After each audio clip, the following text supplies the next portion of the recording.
আমার খিচুড়ির মূল অংশ শেষ। এখন মূল অংশটা কি ছিল ভাই? আমি তো কিছু দেখলাম কাটা। এটা খাবার যত নোংরা হবে টেস্ট তত ভালো হবে। ও মাই গড। এরপর আলু দিতে হবে। এই আলু কার ভাই? ও মাই গড, আপনি কি জানেন? আপনি কি জিজ্ঞেস করছেন? এই আলু কার মানে?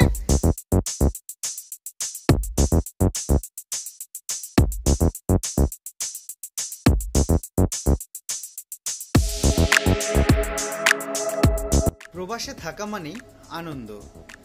আমরা সুদূর হোয়াইট চ্যাপেল থেকে এসেছি আজ ওয়ালথামস্টোতে নামকরা আসাদ ভাইয়ের লেটকা খিচুড়ি খেতে। আমরা দীর্ঘ 3 মাস আগে অ্যাপয়েন্টমেন্ট নিয়েছি যেন আসাদ ভাইয়ের এই লেটকা খিচুড়ির রান্নাটি সরাসরি ভিডিও ধারণ করতে পারি। তাই আজ আমি চলে আসলাম আসাদ ভাইয়ের কাছে। আজকে হবে ইনশাআল্লাহ, আজকে হবে। তো আসাদ ভাই, আপনাকে অসংখ্য ধন্যবাদ আমাদেরকে আপনার অ্যাপয়েন্টমেন্ট দেওয়ার জন্য। আপনার লেটকা খিচুড়ি এত নাম করা কিভাবে হলো ভাই? এটা আসলে দীর্ঘদিন, মানে বলতে গেলে যেমন আমার মুরগির মাংসটা আমি 2 দিন আগে রান্না করছি। 2 দিন আগের মুরগির মাংস? হ্যাঁ, এটা হচ্ছে একদম দেখেন, এটা খিচুড়ির জন্য স্পেশাল ভাবে রান্না করা। 2 দিন আগে? হ্যাঁ, 2 দিন আগে। আচ্ছা, নষ্ট হয়ে যায়নি তো? না না, এটাই তো স্পেশালিটি। ও আচ্ছা আচ্ছা। এই মুরগিটা যখন খিচুড়ির সঙ্গে যাবে, এবং খিচুড়িতে আমি কোনো মশলা দেবো না, যে মুরগিতে মশলাটা দিছি এটাই থাকবে। তো এটাই আমার স্পেশালিটি। তো সবাই তো এটা করে না। বুঝতে পারছি। 2 দিন আগে মাংস রান্না করে রাখছি খিচুড়ির জন্য স্পেশালি। তো আজকে আমি এই যে দেখতেছেন এখন খিচুড়ির ইনস্ট্রুমেন্ট কাটবো।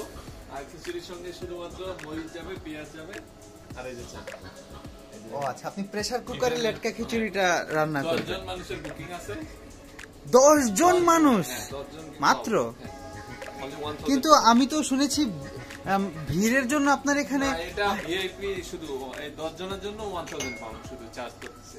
আচ্ছা, আমি রিপোর্টে শুনেছি যে আপনার এই 2 দিন আগের মুরগির মাংস দিয়ে লেটকা খিচুড়ি রান্না করা খিচুড়ি খেয়ে অনেকের পেট খারাপ হয়েছে। না না, এরকম ভুল শুনছেন। কারণ আমি বলি, এই খিচুড়ি খাওয়ার পর তারা ওই যে আচার খাইছিল, যে এই আচার আচ্ছা, ওইটা ঝালের কারণে এই যে এই আপু নিয়ে এসছে। আচ্ছা, না ঠিক আছে। ওনাকে আপনার সহকর্মী নাকি? না না, উনি আলাদা ভাবে, ওনাকে আমি কেপি হিসেবে রাখছি। আচ্ছা আচ্ছা, ঠিক আছে। দেখেন আসাদ ভাইয়ের কিচেনে এত বড় কিচেন, আসলে আমরা কি দেখাবো আপনাদেরকে। তো আমরা এখন এখানে বসে থাকবো, অপেক্ষা করব। আসাদ ভাইয়ের লেটকা খিচুড়ি হতে কতক্ষণ লাগবে ভাই? বেশি না, 30 মিনিট। তো এরকম গরম গরম খিচুড়ি আমরা 30 মিনিট অপেক্ষা করে খেয়ে তারপরে আপনাদেরকে দেখাবো এটার আসলে টেস্ট কিরকম। তো এখন যেহেতু মার্কেটের আফসানদা ছোট ভাই নাই, তো আমাদের তো কিছু একটা করতে হবে। এখন আসাদ দা বড় ভাই, এখানে আসাদ ভাইয়ের লেটকা খিচুড়ি দিয়ে আমরা এখন ফুড ব্লগিং করব। সো আপনারা সাথেই থাকুন, দেখুন আসলে লেটকা খিচুড়ির টেস্ট কেমন হয়, লন্ডনে বাংলাদেশি খাবারের স্বাদ।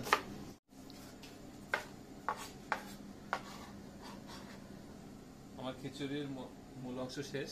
এখন মূল অংশটা কি ছিল ভাই? আমি তো কিছু দেখলাম। কাটা। এটা কি আপনার রান্নার মূল অংশ? হ্যাঁ, শেষ। আমার তো 2 দিন আগে মুরগি মাংস তো রেডি। আচ্ছা আচ্ছা, এটা এরকম দিদি কি ইচ্ছা কেন? এটা ডিসগাস্টিং দেখতে। খাবার যত নোংরা হবে টেস্ট তত ভালো হবে। ও মাই গড, আমি জানি না দর্শক আমি কি ভিডিও করতে যাচ্ছি, আপনারা আমার সাথেই থাকুন। ভাই, এই চালের মধ্যে এগুলা সরাসরি কি দিলেন? এই যে এখন দেখেন, পেঁয়াজ দিলাম, একটু তেল দিলাম, হ্যাঁ, মরিচ দিলাম। সো আর আমার এই স্পেশাল যে রেসিপিটা ছিল, হ্যাঁ, এই যে বাসি মুরগি, বাসি মুরগির মাংস আর কি। বাসি মুরগির মাংস কি খিচুড়ি হওয়ার আগেই দিয়ে দিবেন নাকি? হ্যাঁ, এটাই। তাহলে এটা বেশি সিদ্ধ হয়ে যাবে না? আবার বেশি সিদ্ধ হবে না। এই জন্য এটা কিন্তু হার্ড চিকেন, এটা নরমাল চিকেন না। আচ্ছা আচ্ছা, এটা হচ্ছে হার্ড চিকেন। তো এটা এর সঙ্গে দিয়ে দেব এখন। ও মাই গড, এমন এমন রান্না মানুষ জীবনে চোখে দেখে গেছে কিনা আমি জানি না। এই আসাদ ভাইয়ের লেটকা খিচুড়ির এই স্পেশালিটি আমরা আজকে আপনাদের সবার সামনে তুলে ধরছি। দেখুন কি এই 2 দিন আগের মুরগির তরকারির কালার। শুধু এটাই না, এটার ভিতরে আবার পানি দিয়ে ধুয়ে দিতে হবে।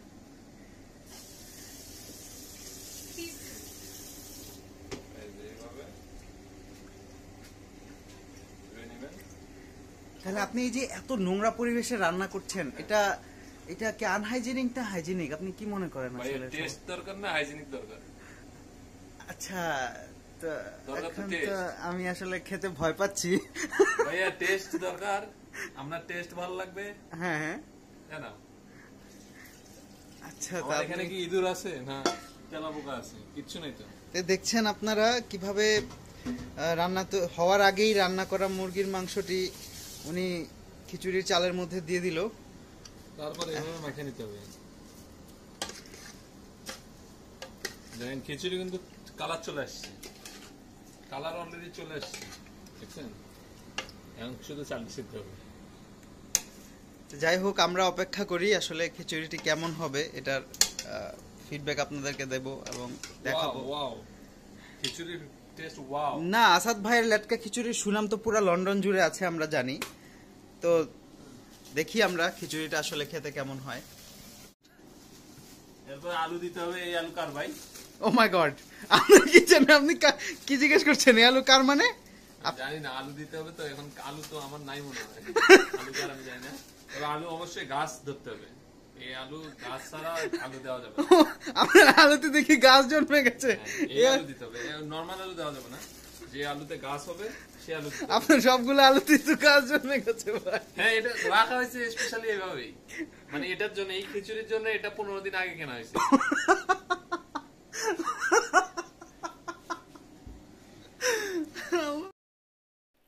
আমি আসলে আন্তরিকভাবে দুঃখিত। এই রান্না দেখার পরে আমি আর এটা খাওয়ার সাহস করতে পারলাম না। আমি দৌড়ে কোনো রকমে ওনার এখান থেকে পালিয়ে চলে এসেছি। ও মাই গড, এটা কোনো রান্না? থ্যাংক ইউ আসাদ ভাই, আপনার রান্না আপনি খান।